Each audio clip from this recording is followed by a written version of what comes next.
Project Lawful aka Planecrash by Arwayne aka Eliezer Yudkowsky and Lintamande. What the Truth Can Destroy, Episode 147.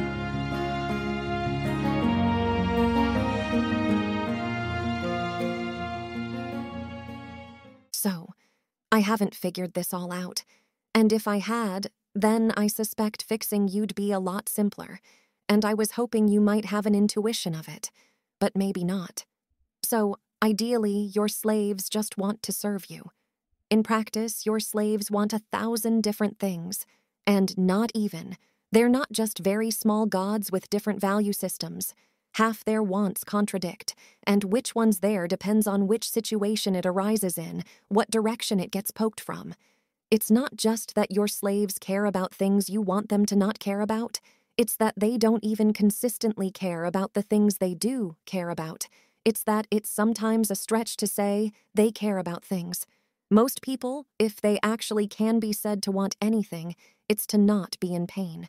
I don't think gods see a slave which values something in addition to the main value system it has, of serving Asmodeus.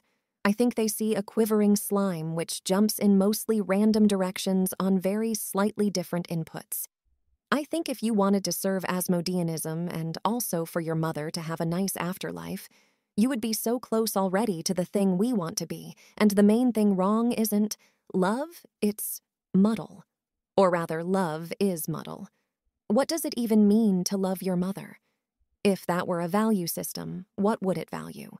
Her not being in hell. There's a deep agony in the words as Pilar pronounces the heresy. The Most High could have sent her to hell straight away, so I'd have nothing left to prevent. If I'd been allowed to go on thinking a minute longer, I would have become afraid of that the Most High would send them to hell, and been afraid to report my own heresy, and then I'd have been fucked for real. Which isn't what you're trying to tell me, but I'm a slime and I'm too stupid to understand. I think that's the something additional I was expecting earlier, that you aren't just a slime that values serving Asmodeus and also your mother not being in hell, that you're doing a bunch of... So imagine a being that would rather her mother not be in hell, but prefers this less strongly than she prefers to serve Asmodeus.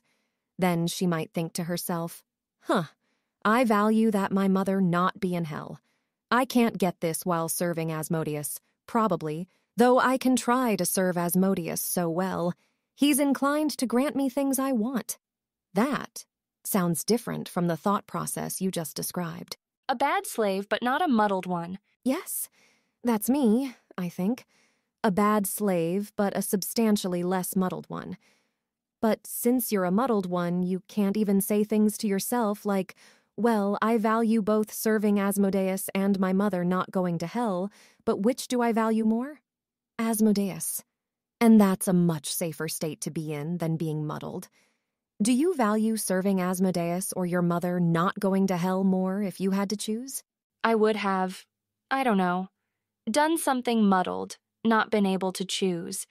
It's easy to answer now that I value Asmodeus more, because Caden Kalian took away the things being really at stake. I can give the answer I'm supposed to give, that the people around me want to hear, and tell myself that, and it's easy because it doesn't cost anything anymore. If there's anything Caden Kalian might really have taken from me, here, it's never knowing that I would have 1. Been faithful to my Lord in the end. And now that I think of it that way, it makes it obvious, doesn't it? Because snack service hasn't betrayed Asmodeus yet. Chaotic good would never deprive me of the experience of proving my faith in my Lord if I could have actually done it. It's not acting against Asmodeus's interests. It wouldn't take 2 souls away from Asmodeus unless that was actually necessary to keep me. Maybe not loyal, but intact. Something. Prophecy's broken. It shouldn't be possible for chaotic good to have known, not for sure. But, okay, you're a muddled slave. Plausibly, you'd have gotten too muddled to do anything, and Subirax would have found you in pieces and had to send you to hell. In ways, that's a more fixable state than the bad slave. I bet it's easier for hell to handle because the muddled slave doesn't have persistent values. You can come at them from the angle that shapes them how you want, and you're not even breaking anything since they'd never put it in order in the first place. If I imagine looking at the world like Asmodeus, then I imagine being fucking fed up with all the little muddled things that he has to fix when they get to hell. No wonder he wants it to hurt. We deserve it. We do, she says very earnestly. Her magistrix warned me that a common failure mode for people who are promoted like I was is that they get a glimpse of how weak and pathetic and horrible and incompetent everyone is and determine to really actually fix it for good and then just torture all their subordinates into uselessness in the space of 4 days. So I'm not doing that. But if it worked, yes, of course, we deserve for it to hurt. It might work on you. I think you are missing the muddled goal that's just the animal instinct to flee from scary things. I'm going to try, but I don't feel like I fully understand yet. And if you're my only test subject, I want to be sure I'm getting as much as possible out of the try. Can you imagine you weren't muddled? Can you imagine what it'd be like to actually just care about, maybe about several things, but about only those things, and with it not depending on exactly how you thought of them? I think you're asking me to do something, to do with the law of probable utility, the games Keltham played with us, with colored chips. But it's something you understand and I don't. Like it's the same price regardless of whether I gain something or lose something. That's all I can figure out right now. But that's basically it. He explained the whole thing. Instead of caring about things as a feeling, which you sometimes are overcome by and then moved to do things about, or caring about things as a habit or something. You care about things as a fixed amount. You'll trade off other things to get them. That's all it is. Can you make me be like that? Well, the reason I asked which you cared about more, between your mother and Asmodeus, is that it seems like the simplest way to not be muddled is to actually only want one thing. Not to be lying to yourself about wanting things, but if you actually only wanted to serve Asmodeus, then that'd do it. I'm just not sure whether to push directly for that or whether to aim for something more. It'd be a lot of progress if you wanted 3 things, but you knew what they were and how you'd trade off among them if you could. Like, to be a good slave? I think maybe that actually sharpens into something separate from wanting to serve Asmodeus. That sounds like I might fall into heresy if I try to be a good slave to something that isn't Asmodeus.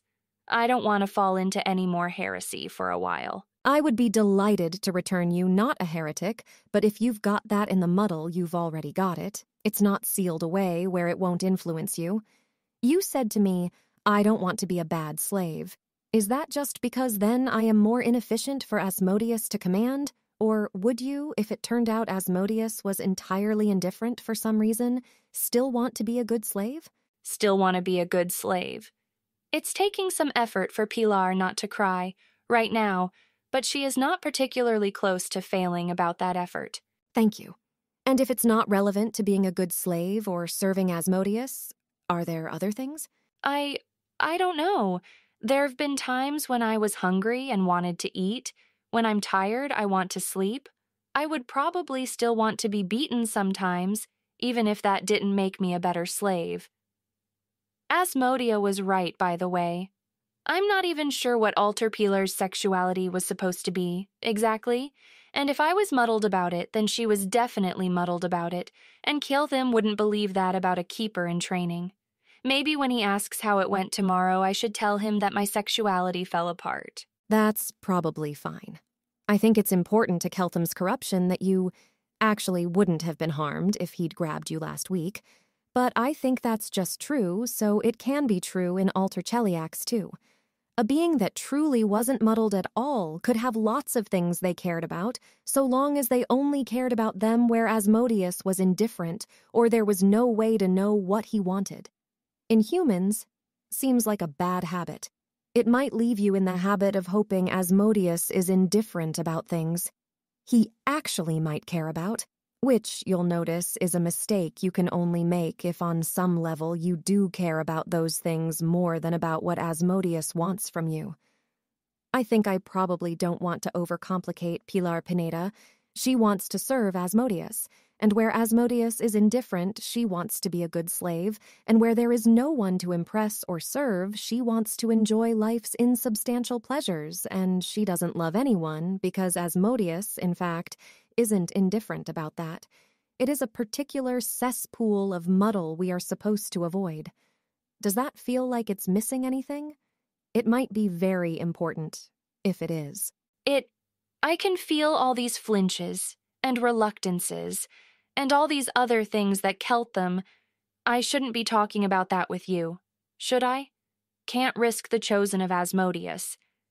Keltham told me I was supposed to get an owl's wisdom when I noticed myself, flinching away, doing those things so I could learn to recognize the feeling faster. But he also said not to do that if things started happening without an owl's wisdom. You shouldn't be talking about that with me. She really, really wants to see herself with that same lens, whatever the lens is. See all the delusions and errors and muddles, all the cracks, everything Asmodeus hates. But she has to learn to fix people from it before she can break herself. That's only fair. And I don't think you should give yourself an owl's wisdom while you are this unstable. Learn to recognize the feeling without one. Dath Ilani. Do it. I am inclined to have Keltham petrified tonight, so we have more time to work on you before you need to report to him. I can still bluff, Pilar says, sounding completely normal about it. And it might, actually, be good to let her. Be good to have her do something she's good at in between facing all the things she's terrible at. Then we'll save petrifying him for an even greater emergency. Stop speaking. I want to think. Carissa really, really dislikes feeling incompetent. It's not worse than torture, but it's kind of worse than torture. At least torture you're only supposed to endure, whereas incompetence it is totally inadequate to endure. You have to actually fix it. It is tempting to think of Pilar's mistake as one she wouldn't make. In the specific details, she wouldn't. She loves Keltham. She is trying to get him sent to hell when she has the impulse to do right by him, to make sure he's okay, to make sure he's glad he knew her, to make sure that she didn't really betray him. Not entirely, she tells herself that that's a problem for the Carissa who becomes a power in hell. Along the way, she'll either realize those impulses were an error, or she'll be in a position to fulfill them. But that probably just means that the cracks lie somewhere else. She's not, actually, a better Asmodean than Pilar. What if she herself doesn't want to go to hell? It feels wrong, feels unlikely, but it wouldn't be very surprising in any other project member, and there's that Ilani-feeling mental step of noticing that the logic you use to predict other people, you can use to predict yourself. If you've walled off the ability to predict yourself using your internals, and right now is not the time to follow those thoughts to their inevitable conclusion, because she shouldn't break what she can't fix, and right now she can't even fix Pilar, who ought to be the easiest case, who she can subject to as much torment as she wants, as soon as she figures out what torment might actually help with this. She isn't, actually, an expert on people. Except Keltham. Keltham makes perfect sense. Keltham she understands intuitively. She's actually wholly confident that when Keltham reaches the point of being able to hear the truth, if he does, she'll know how to say it to him. Everyone else, it feels like it's all just bluff, all the way down, pretending to be someone they pretend to have confidence in. Pilar wants her to be real. Pilar wants her to have been chosen for her knowledge of how to build devils right here on Chelish soil. Pilar wants to fling herself at the ground and be sculpted until she is perfect. Don't we all? Keltham doesn't. All right, I'm going to consider this as 3 problems. One is that you've behaved badly, and it's going to take a lot of expensive effort to make you suffer for it a fraction as much as you deserve. One is that shaping you properly is going to involve making your desires coherent, but right now they're full of contradictions. half of which might be hazardous to anyone who isn't a devil, and the process of identifying them all is probably going to take you a while and might involve breaking more random things. One is that you know how weak and contemptible you are and rightly don't want to trust the process of reshaping you to anyone as weak and contemptible as that, but it has to be you, particularly since I'm not permitted to know of half of it. Hell, perhaps, can reshape people while they have the luxury of merely suffering and enduring and accepting. You'd have liked that better. If you want this done here, now, then you're going to have to do it. And you're going to have to live with the knowledge it was done by someone as worthless and confused as you, and the knowledge they might have gotten it subtly wrong. Even if you ended up breaking me, if it was in Asmodeus's service, if you learned from that, if it's what you need to become his chosen, that would feel right to me. And what if it's not? What if I don't know what I'm doing either? If it teaches me how to do this, I don't care if it feels right to you. But since I mustn't learn the Keeper things myself yet, you're going to have to do this work, so it'll help that you agree it's a good use of you. Try to figure out, then, what you value. Use an owl's wisdom once you're out of ideas. Find the flaws, then we'll fix them. If I could fix myself, if my soul was shaped like that, I'd just belong to Irori in the first place. Pilar stops herself. I'm not being obedient enough. I'll go, try to figure myself out using Keltham's arts, and then I'll go to an owl's wisdom when I can't go further, and I'll report. I'll report on the flaws, if not how I found them. Also, when I said that I could bluff well enough, I wasn't lying, but the real reason I said it is that I imagined Asmodia being unhappy about having to restart cloud cover again, and that mattered to me not because it would hamper Asmodeus's work, but because I flinched away without thinking about it at sub-deliberate speeds, but noticing that, watching for it, isn't something she should be talking about with the valuable chosen. Didn't want to make somebody else unhappy. Humans suck. Bring me a list of flaws and I'll do what I can with them.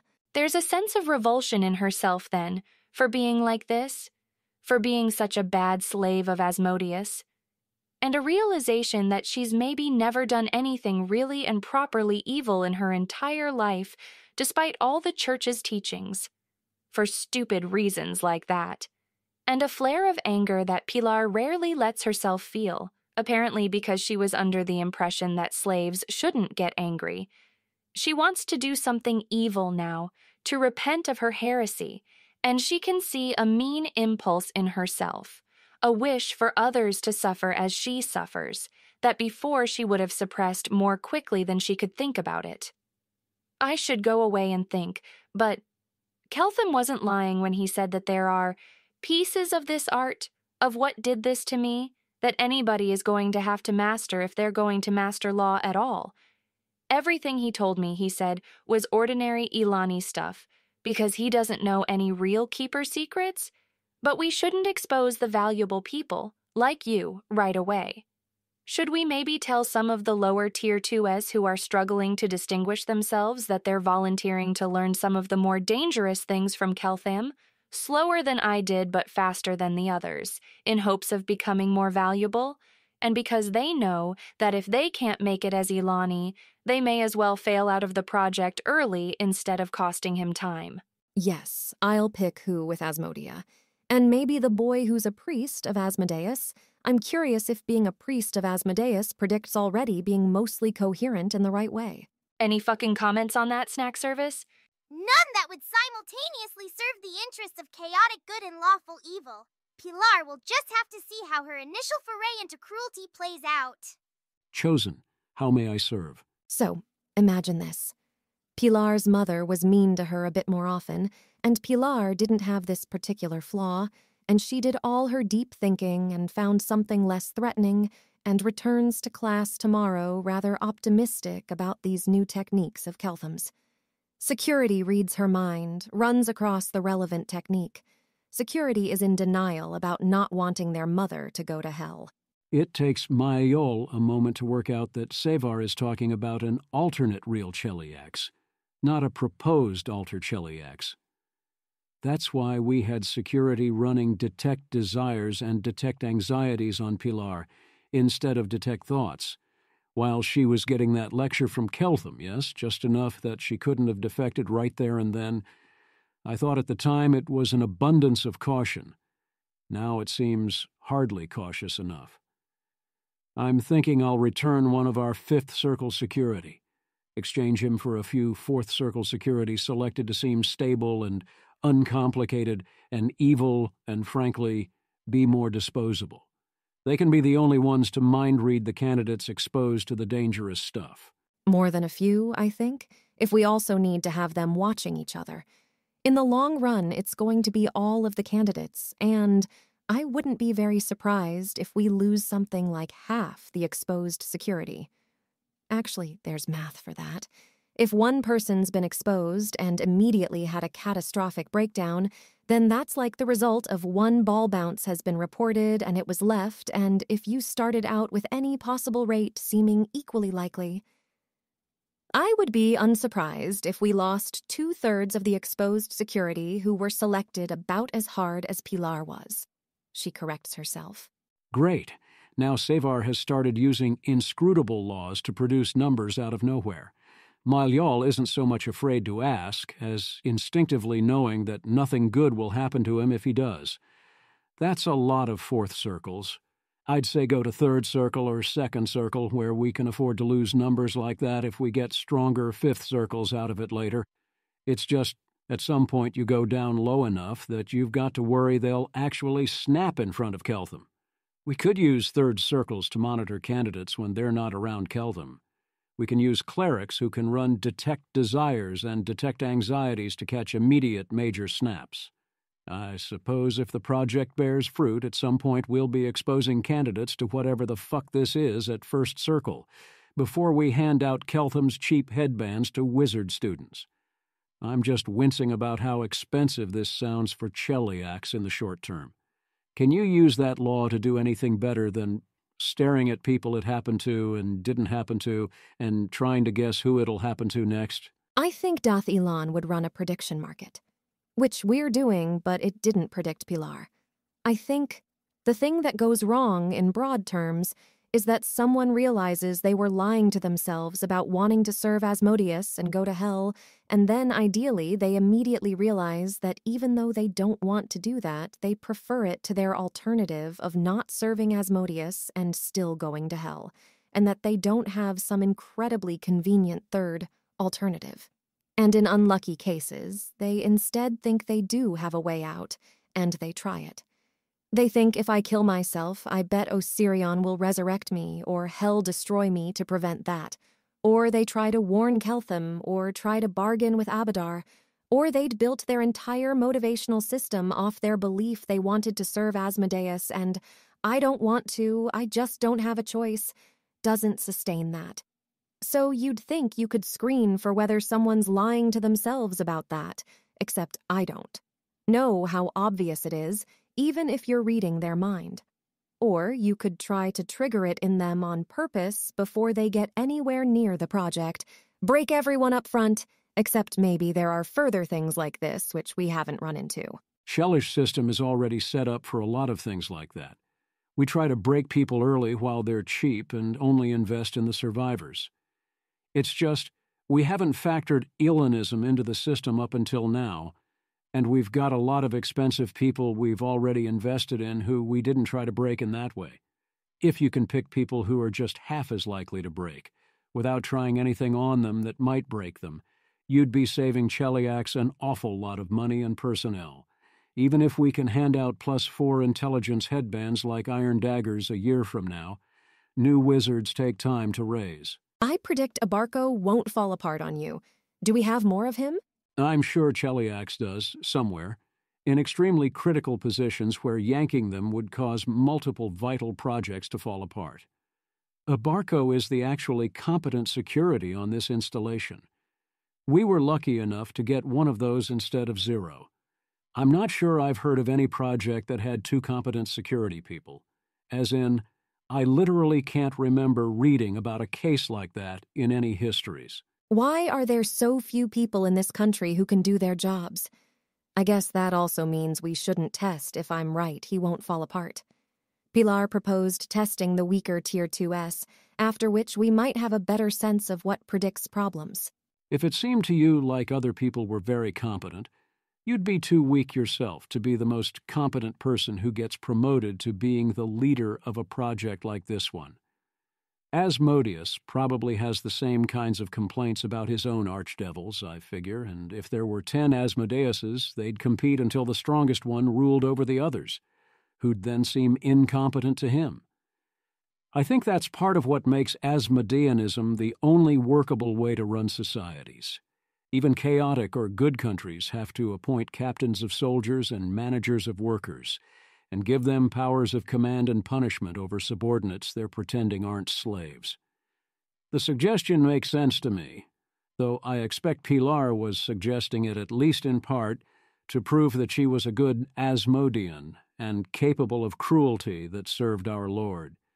It's a worrying sign that she felt the need to prove it, but that's better than her not being able to prove it. It seems obvious once he says it.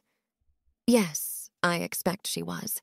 She's in a very worrying state, generally. If you have advice, I think I could use it. I worry we've done enough already without completing another observation loop from the Most High on what we've done so far. We're not actually authorized to correct Pilar on matters of faith.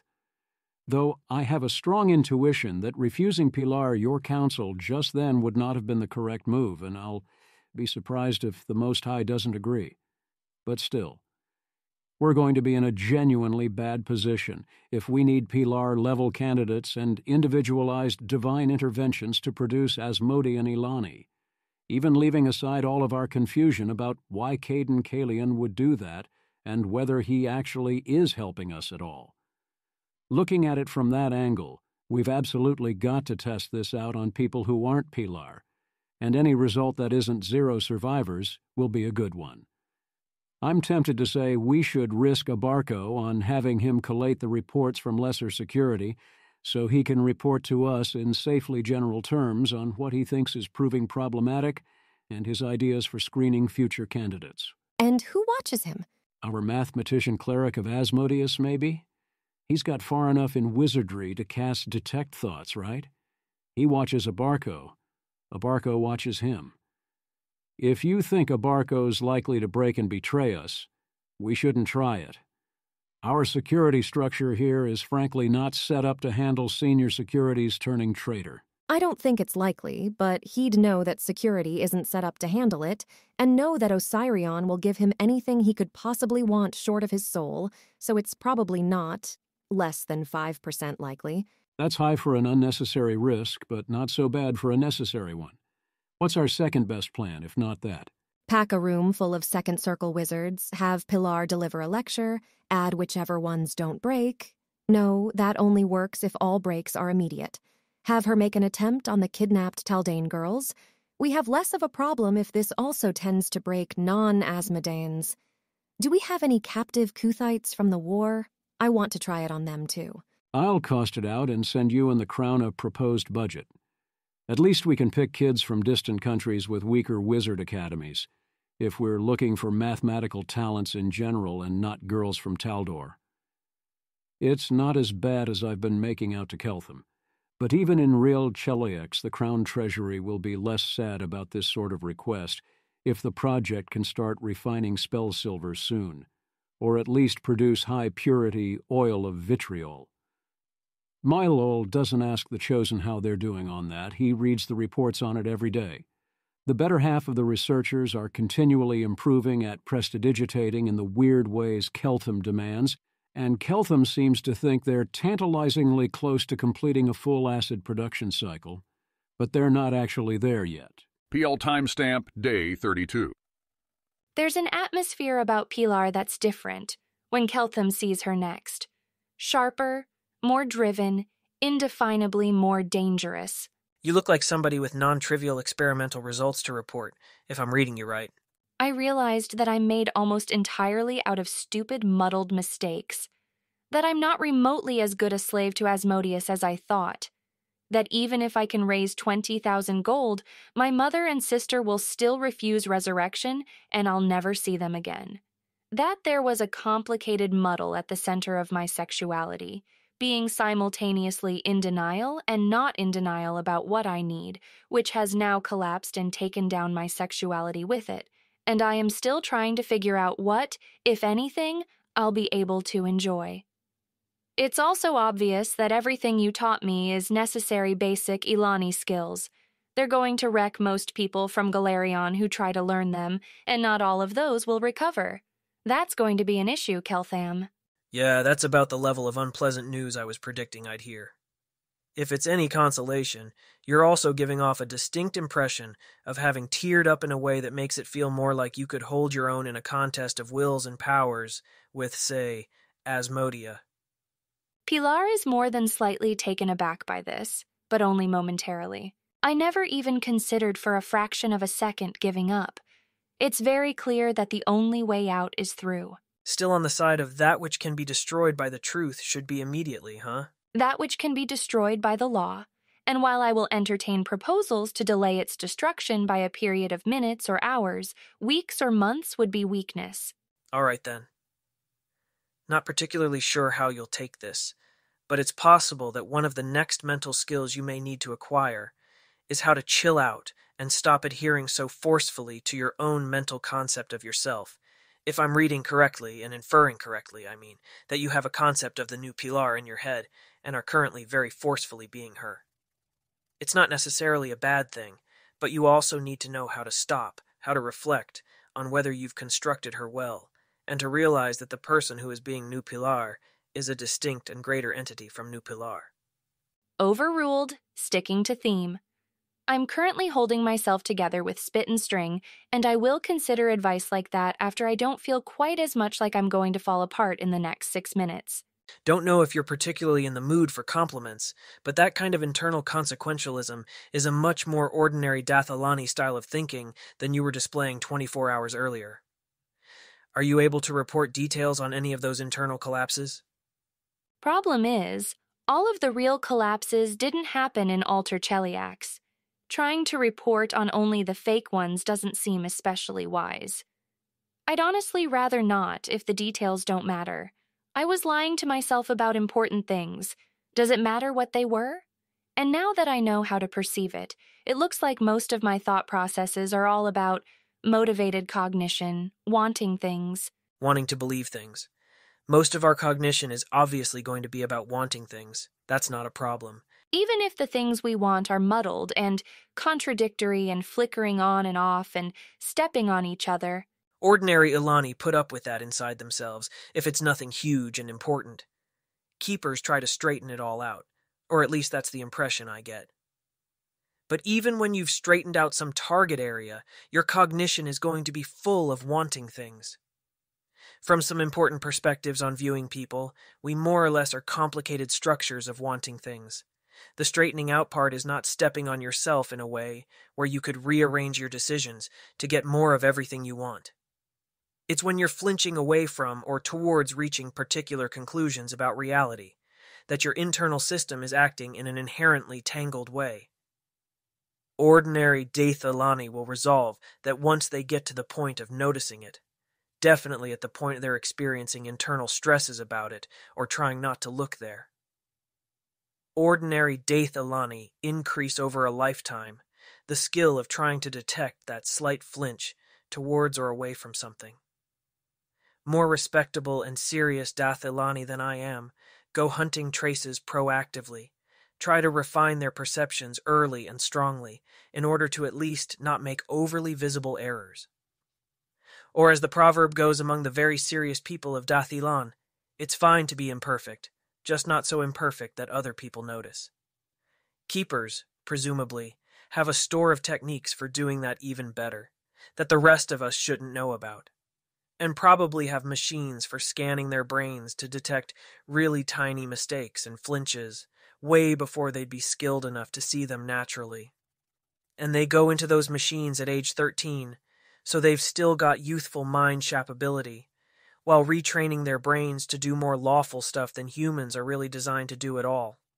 I'm guessing there, but it's the sort of thing that ought to be true. She'll think later about Keltham's statement that even unmuddled people are mostly structures of wanting lots of things. I wasn't sure I was even going to ask this, but fuck it. Can you do to me whatever those machines do to Alani? Or just retrain me, hurt me, until I'm at least as lawful as a Dath Alani child? You know, most Dath Alani don't really like making mistakes. If a machine lights up with a purple light to show you did something wrong, it doesn't need to apply a tiny shock of lightning to make the point. Which is fortunate, what with Dath Alani not being masochists at all, but also unfortunately means that I have no idea how to do any of that training better in a way that gets any benefit from hurting you. Anyways, if I'm again reading you clearly now that you're more Ilani, you stormed in here like somebody who has strong opinions about how we should proceed from here. ? So Chilaxians become more readable to Keltham as they start thinking more like Alani. That sounds like so much fun. I was, in fact, the obvious person to conduct this experiment on. I did, in fact, survive it. I have an opinion on what we should do with the rest of the project. I predict you're not going to like it. And I'll say right now that if you want your other researchers to be happy with any different plans from mine, you need to figure out how to make the project move faster, or more surely to where it's going. Not complain about people choosing to take risks. People like Carissa Savar and Asmodia are, in fact, too valuable to risk by exposing them to what you exposed me to. But we need data on how this plays out in people, and we have no way to get it except by mad experimentation. She uses the baseline word for it. Being slow about that doesn't earn us anything except negative time. So we call for volunteers from among the less valuable members of the project, the Tier 2S with no immediate promotion prospects otherwise, and see if they tier up, as you put it. If they break instead, they quit the project or go to hell depending on how broken they end up, and then we'll know something about which sort of people break and which don't.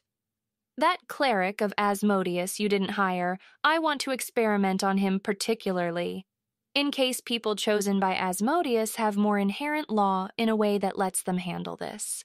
You're correct that I don't like it. Good for my prediction record. Do you have a plan with higher expected utility, or an objection that doesn't boil down to you disliking Galarian people taking risks to pursue their ambitions? Not as of the first 5 seconds, but I plan to give myself at least a day to think about it. And I do not particularly accept your attempted frame that I need to adopt your policy as a default baseline to optimize against, nor that you get to make this decision if I can't show you an alternative you deem better. I am, in fact, still the authority on this project. I don't necessarily accept the frame that you can or should decide for Asmodeans what they aren't allowed to do, in the course of perfecting ourselves as our Lord desires of us. Then you don't necessarily get further pseudo-keeper training from me. I mean, maybe you can talk me into that, but I don't necessarily accept the frame I'm obligated to keep supplying training to you without thinking about whether or not that advances my own utility function. Such as if you start using that training to experiment on other people, without my having signed off on that. I wasn't threatening I'd start teaching them keeper things without your signing off on it, Keltham. I definitely wasn't taking it as a threat, but it did sound like you were stating that your baseline for negotiation, as individual-wise maximized your utility function, would be teaching others without my consent. I was observing that my own uncoordinated maximum baseline might then be to stop teaching you. No, Keltham. I'm saying that I don't.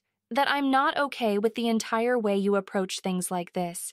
You're coming between people and their God, ignoring the ways they want to serve their God and the ways their God desires them to serve, because you didn't grow up with relationships like that and don't understand they're important. She might, under other circumstances, feel guilty about falsely invoking people's eagerness to serve Asmodeus to justify to Keltham their participation in a project for which in fact they'll be forcibly volunteered. But submitting to being used like that is absolutely the heart of Asmodeanism, if anything is. It maybe isn't the way everyone on the project is, but it's how they should be. Consider that registered. I will think about this and make my own decision about how I want to proceed from here.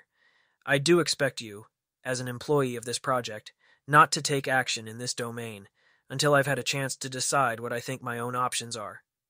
If I'm being asked to put on hold a matter I consider at least partially a matter of faith, while you think about things, I request a time frame for how long that continues. Barring unexpected emergencies, I expect to get back to you about this within 2 days, and you may come bother me about it if I haven't gotten back to you within 48 hours from now. Acknowledged. Any else?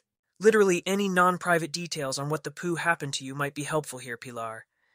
I know you think it's private, and I know the results probably feel obvious to you, but I do not understand how Golarion people work. The problem is that it is private, and it doesn't feel like the private details help. The general problem is that everybody in Golarion grew up being made out of lies, and the details are going to be different for everybody. Pilar, there's widely different possible ways I can imagine for how people could hypothetically grow up around lies, and I do not have any idea which of those things might possibly be statistically common, or what happens to people afterwards when they see the problem. Pilar is sharply aware that Alter Cheliak's Pilar is not being this evasive. She's going to have to answer, and it seems important not to mislead Keltham here, both because he's very likely to catch a lie, and also because he's trying to keep the actual people on the project safe using this information. Somehow, she has to stick as closely to the truth as possible. There was something I wanted more than I wanted to serve Asmodeus, which was to see my dead mother and my dead sister again, which I was in denial about because the reason I'm supposed to want to be on this project is to serve Asmodeus and become a better Asmodean, only they're not going to want to see me.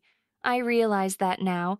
They went to Axis, not Hell, on purpose, and under circumstances which are private but imply that they probably wouldn't want to see me, unless I gave up Asmodeus and went to Axis with them. Details private. But my brain kept on thinking of ways, over and over, theories for how I could get them back, and once you explained to me about how motivated cognition worked, I could see that none of those theories could possibly be true. I'm not explaining this well. The problem at the center wasn't the bad plans I had, it was that I was lying to myself about what my relationship with my family was really like. Pilar, I say this with great reluctance because you may understand this problem much better than I do, to understand why in reality and in practice it couldn't possibly be solved. But you seeing your family again does not necessarily sound like the kind of problem I'd give up on solving if I was the one who had it. That is not something particularly helpful for me to hear right now, Keltham. Why? Pilar, I'm not asking because you need to socially justify that decision to me. I'm asking so I can understand what happens to Golarion people when they start to get law in them. Because I'm fighting a battle where the victory is that the hope inside me is destroyed and I can stop thinking about it. It is not obvious to me that this constitutes an example of lawful thinking, and something itself that the truth could not again destroy. If Golarion people need to move in, steps from greater insanity to lesser insanity, and not straight from insanity to truth, then that sounds like something I might need to know about. Hope, where it constitutes the belief that something nice might happen, is a question of fact, Pilar. If the entanglement is less than 1%, desire to assign probability less than 1%. If greater than 1%, desire to assign greater belief than 1%. The questions of fact always come first. And if you want something, that's just your utility function. And the utility function is not up for grabs. Maybe you can't get the thing you want. That doesn't change what your utility function is. If you want to stop thinking about something, develop the skills to stop thinking about things. Don't distort your probability estimates over it. How would that even work? You'd just notice what you were doing and be like, oh, I'm rationalizing bad word. Taldane, I'm lying to myself again. Or if your verbal part managed to fool itself about the probability without you noticing, deeper parts of you would not be in agreement, and they'd try to steer your brain into thinking about the hope again. Truth first. Accurate probabilities first. Then rebuild your mind around whatever those are. If you notice a lie, rebuild around the best estimates you can. Don't rebuild around another lie. That's the obvious, lawful way to proceed. And if Golarion people need to recover from internal catastrophes some other way, that's kind of bad, because I have no idea how that could possibly work, or why or how the ass I could help. Yes, I realize that I'm dumping more Galarian Keeper aka Dathilani child training on you, at a time when you're already struggling, but Pilar, unless you're following some very clear and well-tested recipe for putting yourself together after lawfulness acquisition catastrophes, which seems improbable, but correct me if I'm wrong about that, you've got to not put yourself back together in a way that's wrong. So, according to you, what I've got to do is figure out what's true first. Okay, so there's actually a whole fragment of the law here, which in retrospect I should have maybe covered earlier and before hitting you with all that other stuff. Yay, we've learned an important fact today. Probability is separable from probable utility. What we want, what we plan, what we should do, none of that changes what is. What is changes what we ought to plan, but what we ought to plan doesn't change what is. Questions form a smaller, separable core inside the set of all the questions we need to ask, because questions relate only to other questions and not to ought questions. So we can carve those out and consider those first and separately, and we usually should. If you wish the sky were orange, that doesn't change the sky being blue. Even if you're plotting how to turn the sky orange later, that doesn't change the sky being blue now. Even inside your planning process, the question of, if I try prestidigitating the sky orange, will that actually work? Is a question that just runs on the rails of magic and the law of chemistry and can be evaluated independently of any questions about what you want. That's part of the reason and part of the method for trying to get your mind quiet about all the things it wants while you're trying to evaluate a fact question like, how do my mother and my sister actually feel about me? What you've observed from them, simple and statistically common inferences from that, those are relevant to what is true there. Your wants, not so much. Including even your want for the question to have a definite closed answer that couldn't be updated on any further evidence you gathered, as would lead your mind to stop thinking about it. Without you having to learn control arts about spending your thought time where you actually want to spend it. That's need for closure. I told you about it yesterday. It rhymes somehow with the advice that Sevar tried to give her. It's not pointing to exactly the same problem or solution as Sevar, but where it does point is crisper, clearer, more lawful. When you hear Keltham speak, he makes it clear why a lawful mind must do as he describes. It's maybe prerequisite to whatever Sevar was trying to say. The advice is not necessarily pleasant for her if she ends up unable to dismiss her hopes, walking around with burning coals of maybe pressed into her until she learns to discipline her own thoughts by force. But pleasant is hardly what Asmodeanism is about. Understood, Pilar says, and then, remembering that she is Alter Pilar in Alter Chelias, thank you.